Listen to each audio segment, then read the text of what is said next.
What's happening? What's happening, YouTubers?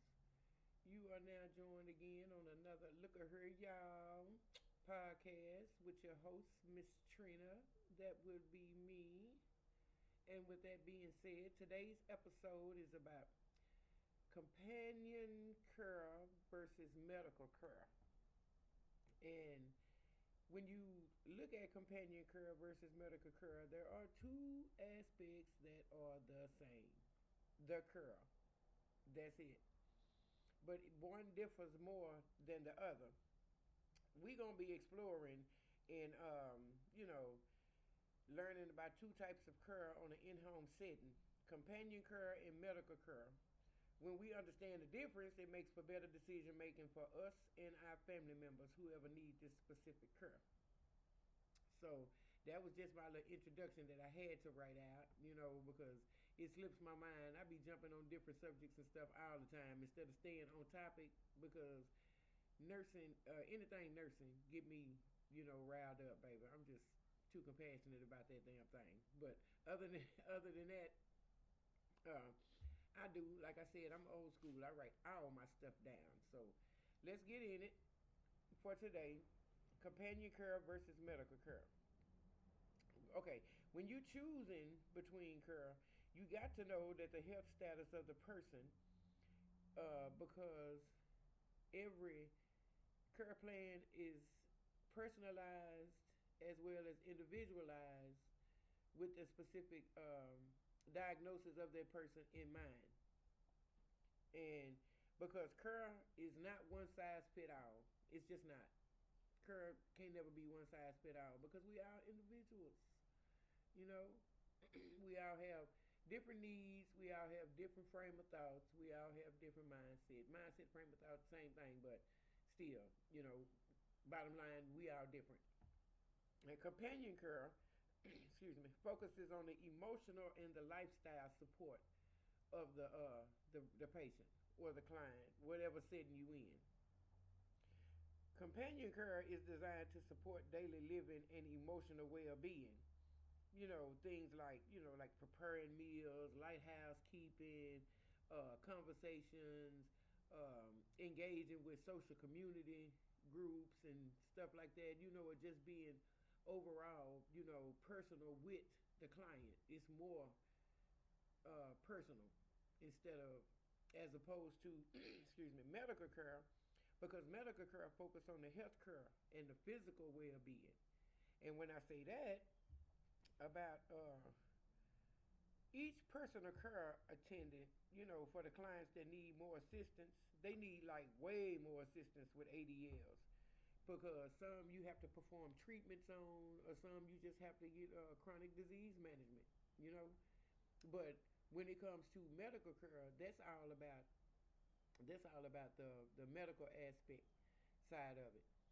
A companion, you don't have to be licensed. You don't have to be licensed. Like I said, you can be anybody to be a companion.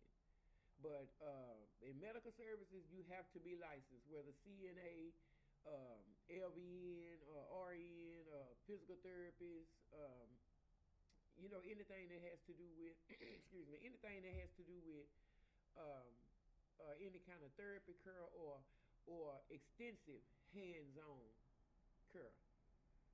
That's the medical care aspect of it. So when you look at that, you go automatically make your comparisons.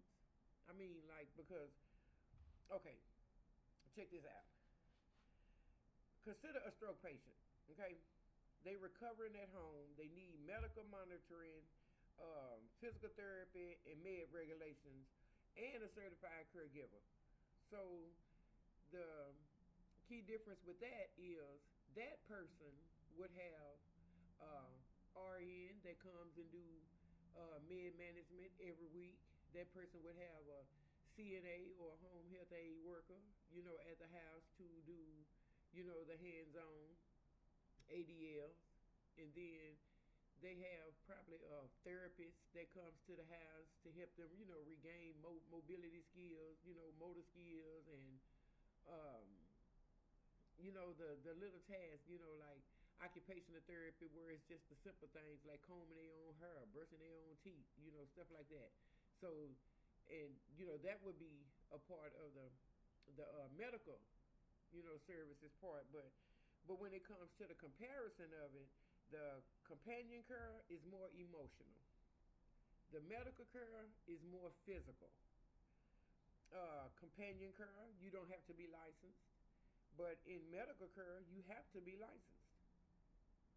In companion care, you pay mostly out of pocket. But with medical care, you it's paid through your insurance because you need more services and you need more, more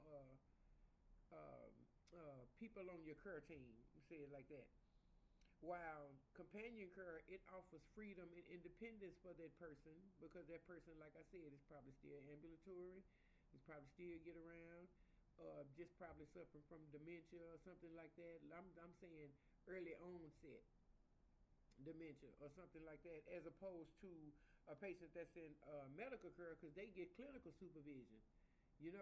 This have to be done at that time. This have to be done at that time. This have to be done at that time. This have to be done at that time. It's all like routine with the medical supervision. Like I said, as opposed to the companions, the companionship because that patient or that client has more freedom. But but many families can combine both though. I've seen it. I have really seen it. But like if I worked at a facility, at a nursing home or assisted living facility, 9 times out of 10, most of the residents in there have a companion, and that companion does just that. That companion does. Trust me, they be companioning. Okay, because when it comes to the actual medical aspect of it, companion is hands off, and the CNA, the aide or whoever, is taking care of that patient or that client like they're supposed to. Now, when it comes to both being in the same setting, the emotional part, the emotional and the lifestyle part does come from the companion. But then you can find a CNA that's down with that, that want to get closer to their patients so they can best know how to serve them or best know how to take care of them. You know, that's a given. That's for anybody that really love what they do. That's a given. You know, so but like I said, if you can find two of them in one, baby, you got a whole winner around here. You really do. You got a winner. And with that being said, that's the comparison between those two. But now, if you want me to dig in it, and be more concise with it, or dig deeper into it, leave a comment. A like, a follow, or whatever, follow me, whatever you're gonna do or whatever. Just ask the questions, cause like I said, I'll be glad to answer them. And I know this was a short one. I think this was under 10 minutes. I think I thought about this morning and jumped on her to do it, to just to add it to my playlist on YouTube in case anybody want to see it. So if you do follow me, thank you. If you do subscribe, thank you too. Because we do. We talk about all things nursing. And we're going to be going off the rails a little bit with the home birth and doulas and natural childbirth and stuff like that, because I got a couple of questions about that. I'm not an expert at that, but I have a cousin, and my cousin has a best friend who both are doulas. So they'll be joining me. Hopefully one or the other, or hopefully both. They'll be joining me later on here in June to talk about that. And I also have another guest to talk about the aspects of in-home care, because actually she was a caregiver for her own mother, and she was a CNA with me at at a facility that we both worked together. Actually, she hired me, and when she hired me, it wasn't. We clicked right off the bat, but a couple of months later or something like that, I found out that she was actually a cousin of mine. So ain't that something? You just never know where people are. You never know where people are. And so with that being said, this was another installment, a small installment of companion care versus medical care. And the reason why I did it, like I said, it was just on my mind this morning. It's a short video, so go ahead and watch to the end and give me a thumbs up, comment, leave what you want to, but just don't, leave what you want to, and You guys continue to love each other, look out for each other, and have a wonderful day.